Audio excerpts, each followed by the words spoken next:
Ho, ho, ho. Hello there. Well, I have a new story for you today, and it's Oliver All Alone, and it's by Christine Harris and illustrated by Catherine Walters. And as you can see, it's a story about a puppy.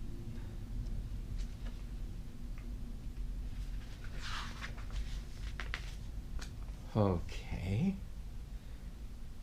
If I find the first page here. Oliver stood in the hall with his leash in his mouth and watched as his family walked out the front door. "Sorry, Oliver," said Mom. "We're going to visit Grandma for Christmas Eve, and they don't allow puppies in the hospital. We'll be back soon." Oliver heard the crunch crunch of their footsteps on the snow and the slam of the car doors.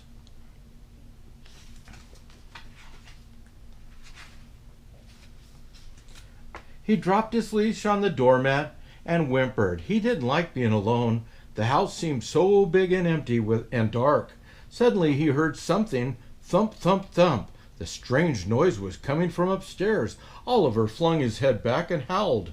What could be making that scary sound? Was it a monster? He had to find out. Carrying his favorite toy for comfort, Oliver crept up the stairs.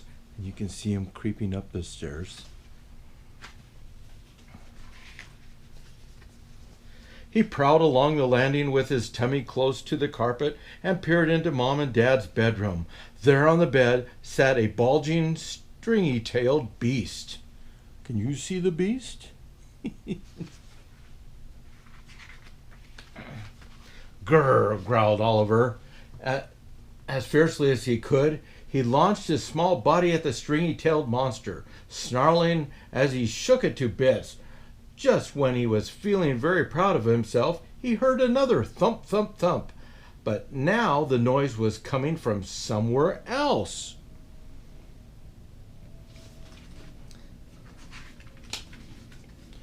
Oliver raced to the window, stood on his hind legs, and looked out. A tall white stranger stared up at him.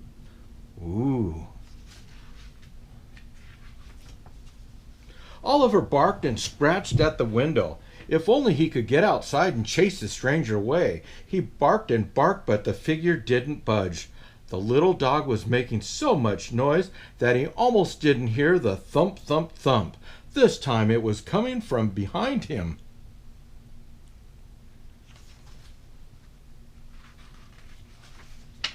With a surprised yelp, Oliver skedaddled down the stairs, headed for the safety of his blanket in the kitchen. But between him and his bed, a huge lumpy shape crouched on the kitchen table.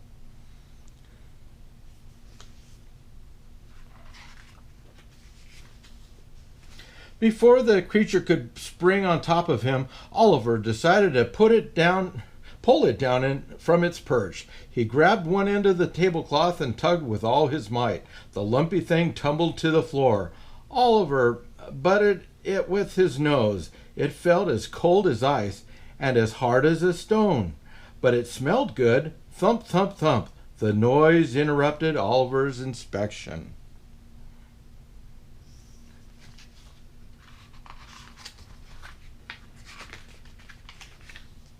The puppy crept out of the kitchen and into the family room. There beside the funny tree with the blinking lights lurked a fat, wrinkled creature. It frowned at Oliver, but didn't move.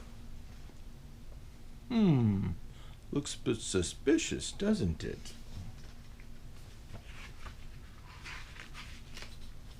So Oliver pounced on the creature, fell sideways. Its mouth opened and its long, slippery arms wrapped around him. Oliver bit and pulled at them until he managed to struggle free. Thump, thump, thump.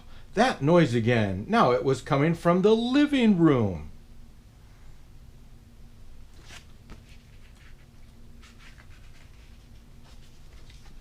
This time Oliver was determined to find out what was making that thumping sound.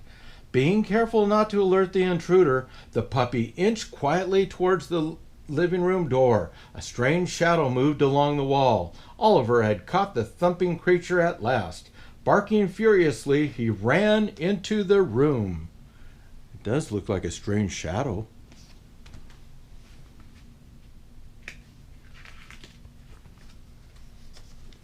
and found a nice smiling man, not a monster at all. I'm early tonight, said the visitor. It looks like everyone is out, except you. Did they leave you to guard the house? Well, you're very brave to come rushing in like this. Oliver wagged his tail, but felt a little sheepish. The man chuckled and said, I have a special reward for good dogs like you. He pulled a big bone from his sack and gave it to the excited puppy. Just then, Oliver heard the front door open. Can you see who that man was? I think you know him. Oliver, we're back. Oliver bounded into the hall, and there was his family home at last. Why, Oliver, they cried, who gave you that bone? But Oliver just thumped his tail on the floor. Thump, thump, thump. Ooh, and a very nice sleigh in the sky. Well, I hope you enjoyed that book. I like the artwork in it as well. Bye-bye.